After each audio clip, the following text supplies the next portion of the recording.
मित्रांनो नमस्कार. जय महाराष्ट्र. तुम्ही बघताय मराठी मसाला. बातमी येत आहेत थेट शिंदे गटाच्या गोटातून. मित्रांनो, उद्धव ठाकरे यांच्या शिवसेनेला सोडल्याच्या नंतर शिंदे गटातील मंत्र्यांना आता लागली घाई. उद्धव ठाकरे यांच्या नेतृत्वाची. आपण पक्षांतर करून पक्ष बदलून सर्वात मोठी चूक केली.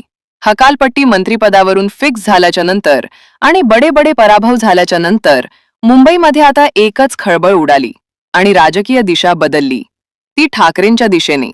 भाजपा आणि उद्धव ठाकरे यांची जवळीकता एकनाथ शिंदेना खूप महागात पडू लागले. पडद्याच्या पाठीमागे या घडामोडी घडतात. समोर मात्र दोन्ही पक्ष आपल्या आपल्या भूमिका विरोधात दाखवत असताना मुंबईत मात्र नेमकं काय घडतंय? शिंदे गटाच्या या बड्या नेत्याने केलाय सगळ्यात मोठा गौप्यस्फोट. महाराष्ट्राच्या राजकारणामध्ये उद्धव ठाकरेंना ज्यावेळी आम्ही सोडलं ती आमची त्यावेळी सगळ्यात मोठी चूक होती असं आता उमगून चुकलं असून या सगळ्या नेत्यांना आता ठाकरेंची आठवण होणे सुरू झाले. या बातमीला मित्रांनो अतिशय महत्वाची बाब म्हणून आपण पुढे जाऊन बघूया.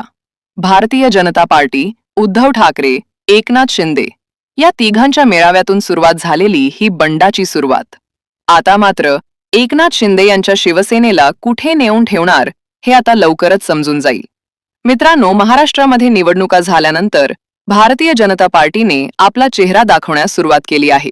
महाराष्ट्रामध्ये अजित पवारांना सोबत घेतलं, शरद पवारांची पक्षाची तोडफोड केली, एकनाथ शिंदेना सोबत घेतलं, उद्धव ठाकरेंच्या पक्षाची तोडफोड केली आणि आज महाराष्ट्रामध्ये ज्यांनी भाजपला साथ दिली त्यांनाच आता बाजूला सत्तेच्या बाहेर फेकण्याच्या जवळ चालू असताना मात्र इथे नेत्यांनी केलेल्या सगळ्यात मोठ्या पदावर ती शिंदे गटात सगळ्यात मोठी कुजबुज आणि बंडाचे पवित्रे.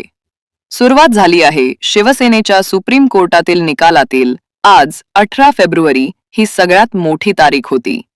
18 फेब्रुवारीला शिवसेनेच्या पक्षाचा निकाल लागेल, चिन्हाचा निकाल लागेल. याकडे अवघ्या महाराष्ट्राचं लक्ष लागलं होतं. मात्र पुन्हा एकदा सुप्रीम कोर्टात जाऊन तारीख वाढवून मिळाली आणि ही तारीख थेट पोचली 12 मार्चपर्यंत. आता 12 मार्चला शिवसेनेच्या पक्षाच्या चिन्हावर थेट सुनवाई होऊन त्याच दिवशी ठाकरेंच्या शिवसेनेचा निकाल महाराष्ट्राला पाहता येईल असा खुलासा सध्या सुप्रीम कोर्ट यातून बाहेर येतोय. मित्रांनो, ह्या झाल्या राजकीय गोष्टी, पक्षाच्या गोष्टी. मात्र आता इथे मात्र राजकीय भविष्याच्या गोष्टी केल्या जात आहेत. उद्धव ठाकरेंना आपण ज्यावेळी सोडलं त्यावेळी मात्र परिस्थिती वेगळी होती आणि आता आपण संकटामध्ये आहोत. यावेळी मात्र परिस्थिती वेगळी असल्याचं या मंत्र्यांना, आमदारांना वाटू लागलं आहे. मुंबईमध्ये आपण जर पाहिलं, मुंबईची आमदार सदा सरवणकर, त्यांची मुलगा, त्यांची सून दोघांचाही पराभव. त्यानंतर वायकर कुटुंबीय, त्यांच्या मुलाचा पराभव. मग मुंबईत शिंदेगड बाजूला. त्यानंतर राहुल शेवाळे, त्यांच्या देखील घरातील व्यक्तीचा पराभव. त्यानंतर मित्रांनो मग मुंबईतून आलेले सगळेच्या सगळे आमदार, मंगेश कुडाळकर असतील किंवा रामदास कदम असतील किंवा राणे यांच्या जवळचे काही नेते असतील, या सगळ्यांचे शिंदे यांच्या शिवसेनेतून झालेले पराभव आता मात्र एकच सांगत आहेत की मुंबईमध्ये नव्हे तर महाराष्ट्रामध्ये ठाकरेंची साथ सोडून आपण आयुष्यातील मोठी चूक केली. आता आपलं मुंबईत भविष्य काय? आता संपूर्ण मुंबईतलं अंधारमय जीवन आपल्या माथी कपाली टाकले तर उद्धव ठाकरे यांना सोडून आपण सगळ्यात मोठी चूक केले असं या नेत्यांचं सगळ्यांचंच म्हणणं अगदी समोर आलंय. मित्रांनो, त्यानंतर आपण जर पुढे जाऊन बघितलं तर एकनाथ शिंदे यांच्या शिवसेनेतील तानाजी सावंत, माजी आरोग्यमंत्री, यांच्या संपूर्ण मतदारसंघातून एकनाथ शिंदे यांच्या शिवसेनेने मात्र तिथे त्यांना खूप मोठ्या संकटात सोडलंय. त्यांना कोणत्या पदावर ती नको ती काम नको, तो निधी त्यांना देखील बाजूला सारला आहे. त्यानंतर संजय शिरसाट, त्यांची मंत्रिपदावरून लवकरच हकालपट्टी होते. त्यांना देखील आता उद्धव ठाकरे आठवतायत. त्यानंतर मित्रांनो योगेश कदम यांची देखील मंत्रिपदावरून हकालपट्टी तर झाली असून त्यांनाही आता ठाकरे कुटुंबीय अर्धवट आठवत आहेत. आणि रामदास कदम यांना शिवसेना प्रमुख आठवत आहेत. गुलाबराव पाटील, खानदेशातील जळगावातील सगळ्यात मोठं नेतृत्व. शिवसेना उद्धव बाळासाहेब ठाकरे पक्षावर सडेतोड टीका करणारं आणि सगळीकडेच भाषणांमधून आपल्या जोरदार भाषणाला सगळ्यांच्या टाळ्या मिळवणारे व्यक्ती म्हणून उमगलेलं गेलेलं गुलाबराव पाटील यांचाही मंत्रिपदावर सगळ्यात मोठी धोक्याची ठिकाणं सुरू झाली. त्यांची देखील मंत्रिपदावरून हकालपट्टी आता झाली आहे.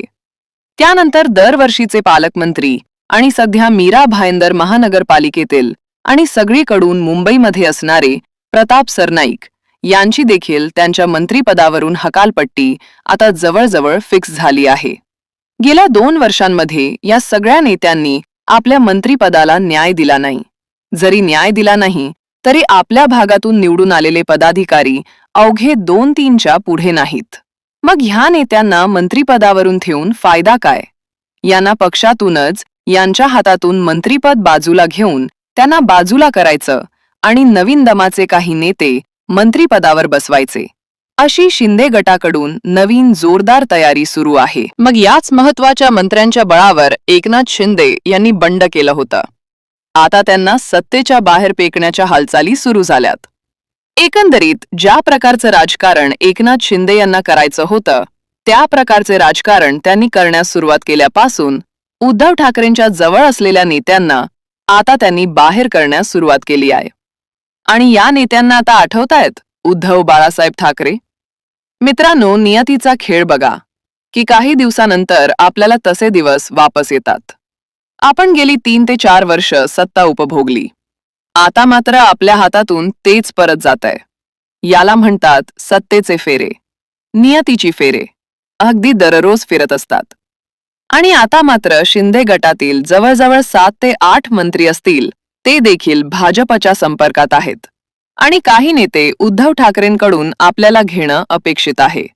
आपलं भविष्य काय अशा सध्या जनतेमध्ये पडलेले आहेत. त्यामुळे भविष्याची चिंता असणारे सगळेच नेते एकनाथ शिंदे यांची साथ पक्षाने जीवनाच्या निर्णयानंतर सोडणार हे आता जवळजवळ निश्चित बनलंय.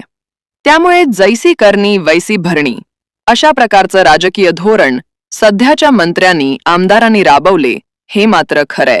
महाराष्ट्रात आपण जे काम केलं तेच काम आपल्याला परत उलट मिळत असतं हेही तेवढंच खरंय. मी तर यावरती आपल्या प्रतिक्रिया द्या. महाराष्ट्रात एकनाथ शिंदेनी शिवसेना फुटणार हे नक्की.